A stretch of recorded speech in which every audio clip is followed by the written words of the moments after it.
नमस्कार, आप सभी का स्वागत है। मैं हूं नमन परसाई और आज हम पढ़ने वाले हैं पीएम श्री स्कूल योजना के बारे में। प्रधानमंत्री श्री स्कूल योजना के बारे में अपग्रेड होंगे 14,500 स्कूल। इसके बारे में वो सभी जानकारी जो आपके लिए इंपॉर्टेंट है हम पढ़ने वाले हैं। MPPSC mains, pre, SI, Vyapam, constable सभी एग्जाम्स के लिए इंपॉर्टेंट है, लेकिन मेन एमपीपीएससी मेंस के लिए काफ़ी इंपॉर्टेंट है। यहाँ से क्वेश्चन आने की संभावना है कि भाई ये जो आपकी योजना है इसके बारे में बताइए, इसका क्या महत्व है, इसकी विशेषता क्या है, सारी बातें। तो हम इसको सबसे पहले समझते हैं कि इस योजना में होने क्या वाला है, इसकी आत्मा क्या है। देखिए हम बात कर रहे हैं पीएम श्री योजना के बारे में। ठीक, ये बात क्लियर है आपको? तो बेसिकली इसमें होने क्या वाला है, इसमें पूरे देश में 14,500 के आसपास 14,500 स्कूलों का चयन होगा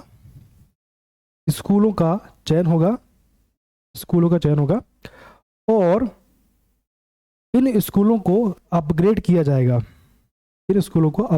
जाएगा, इनको मजबूत किया जाएगा, इनको विकसित किया जाएगा। किस बेस पे? तो जब मैंने कहा कि इन स्कूलों को अपग्रेड किया जाएगा तो इससे मतलब क्या है? इससे मतलब यह है कि इन स्कूलों में अच्छी लाइब्रेरी बनाई जाएंगी, इन स्कूलों में अच्छी लाइब्रेरी होंगी, अच्छी लैब होंगी ताकि बच्चा, जो विद्यार्थी हैं जो पढ़ रहे हैं, उसको प्रैक्टिकली भी अनुभव कर पाए। और हर क्लास को स्मार्ट क्लास के रूप में विकसित किया जाएगा। हर क्लास को स्मार्ट क्लास के रूप में, या आपकी स्मार्ट बोर्ड है, इस प्रकार से स्मार्ट क्लास होंगी ताकि विद्यार्थी जो पढ़ रहे हैं उसको देख भी पाएँ और अच्छे से समझ पाएँ, अच्छे से कॉन्सेप्ट क्लियर कर पाएँ। और स्पोर्ट्स एक्टिविटी भी होंगी।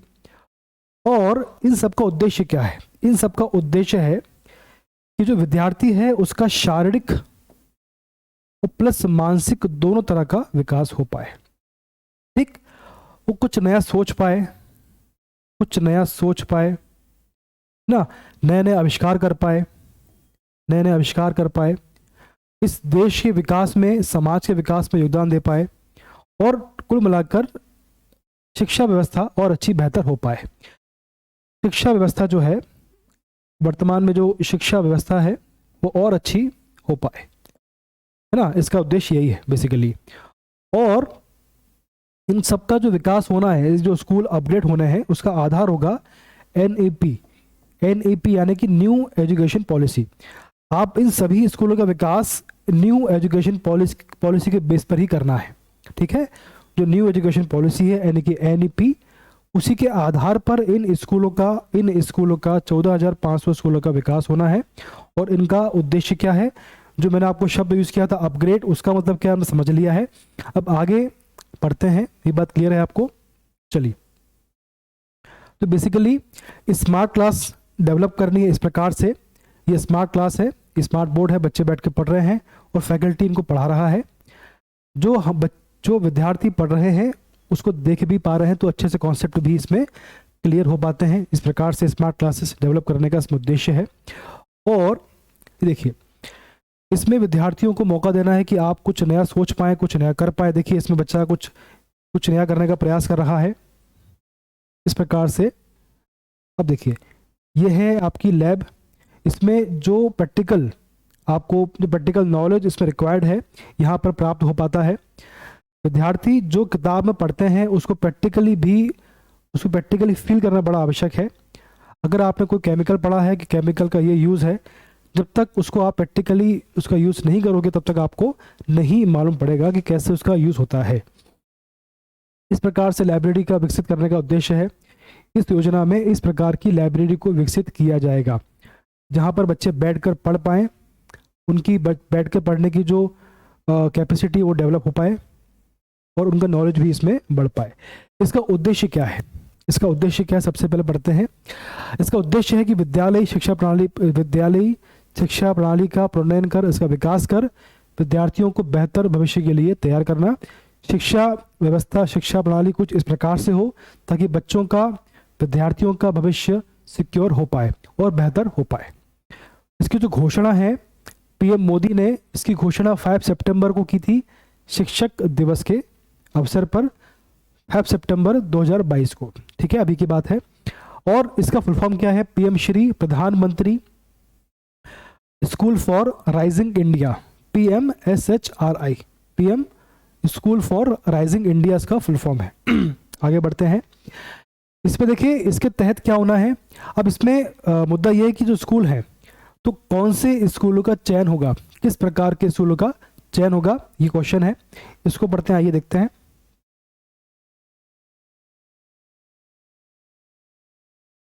ये देखिए, केंद्र, राज्य, केंद्र शासित क्षेत्र और स्थानीय निकाय की सरकारों द्वारा संचालित, केंद्र, राज्य, केंद्र शासित क्षेत्र और स्थानीय निकाय द्वारा की सरकारों द्वारा संचालित चुनिंदा स्कूलों का राष्ट्रीय शिक्षा नीति की पूरी भावना समाहित करते हुए विकास कर इन्हें मॉडल स्कूल की तर्ज पर की तरह विकसित किया जाएगा। तो उन्हीं स्कूलों का चयन होगा जो केंद्र, राज्य, केंद्र शासित प्रदेश और स्थानीय निकाय द्वारा संचालित होंगे।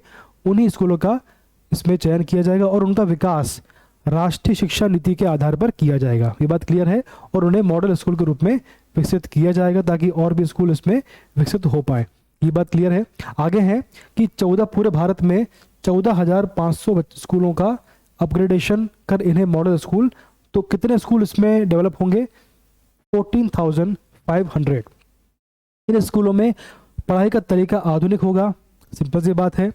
न्यू टेक्नोलॉजीज, इसमें जो आपकी न्यू टेक्नोलॉजीज है उनका इसमें उपयोग किया जाएगा और परिवर्तनकारी होगा। अगर न्यू टेक्नोलॉजी का उसमें उपयोग करेंगे तो अपने आप परिवर्तन आएगा, परिवर्तन अपने आप इसमें आएगा, है ना, सिंपल सी बात है। और समग्र होगा, यानी हर दिशा में विकास होगा, सिंपल सी बात है। नवीनतम प्रौद्योगिकी यानी कि न्यू टेक्नोलॉजीज, स्मार्ट क्लासरूम अभी देखा हमने, खेल, स्पोर्ट्स एक्टिविटी और आधुनिक सुविधाओं पर ध्यान इनमें दिया जाएगा। तो जो आधुनिक सुविधाएं हैं इन्हीं के आधार पर इनका विकास हो पाएगा, चाहे वो स्पोर्ट्स हो, स्मार्ट क्लासरूम हो या आपकी नवीनतम प्रौद्योगिकी हो। अगर नवीनतम सुविधाएं नहीं होंगी तो उनका विकास नहीं हो पाएगा, सिंपल सी बात है। राष्ट्रीय शिक्षा नीति से बेसिकली इसमें कहा गया है कि जो नवीनतम योजना है, जो अभी वर्तमान में योजना लागू हो रही है, इसके तहत लाखों बच्चों को इसमें लाभ मिलेगा। देखिए इसमें क्या लिखा है, राष्ट्रीय शिक्षा नीति से शिक्षा क्षेत्र में आ रहे परिवर्तनों को देखते हुए पीएम श्री स्कूल लाखों विद्यार्थियों को लाभान्वित करने वाली है। ये बात क्लियर है। चलिए आगे बढ़ते हैं। इसमें है कि यह योजना जो है मौजूदा स्कूलों को ही मजबूत करेगी, यानी जो वर्तमान में स्कूल निर्मित हो चुके हैं, जिनका निर्माण हो चुका है, उन्हीं को ही इसमें अपग्रेड किया जाएगा। अलग से इसमें स्कूल नहीं बनेंगे। स्कूलों का चयन अभी पढ़ लिया हमने, केंद्र, राज्य, यूटी और जो स्थानीय निकाय है, तो इनके द्वारा संचालित स्कूलों का इसमें चयन किया जाएगा। सिंपल सी बात है, का चयन इसमें किया जाएगा। इसका जो खर्च है तो केंद्र सरकार इसका खर्च वहन करेगी। इसका जो खर्च है केंद्र सरकार इसका वहन करेगी, लेकिन निगरानी जो है वो राज्य सरकार इस पे निगरानी की जिम्मेदारी होगी।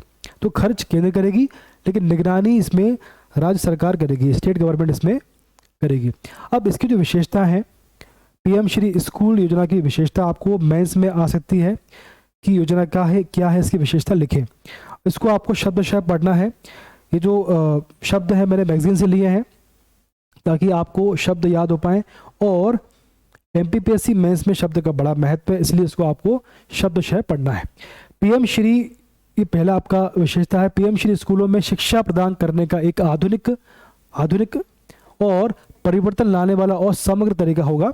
इसमें प्रयास करेंगे कि बच्चे का, ये विद्यार्थी है, उसकी सोच में परिवर्तन आ पाए, उसका विकास हो पाए आधुनिक तकनीक के माध्यम से। खोज उन्मुख और सीखने को केंद्र में रखकर शिक्षा प्रदान करने के तरीके पर जोर दिया है।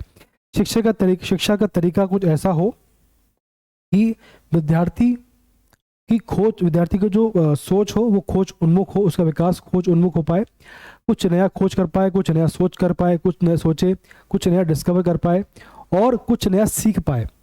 शिक्षा पद्धति ऐसी हो कि विद्यार्थी कुछ नया सीख पाए, तभी उसका विकास हो पाएगा। और इसके केंद्र में अत्याधुनिक प्रौद्योगिकी, स्मार्ट कक्षाएं, खेल समेत आधुनिक बुनियादी सुविधाएं पर भी ध्यान दिया जाएगा। यही इसका मुख्य उद्देश्य है। इसको समझना है।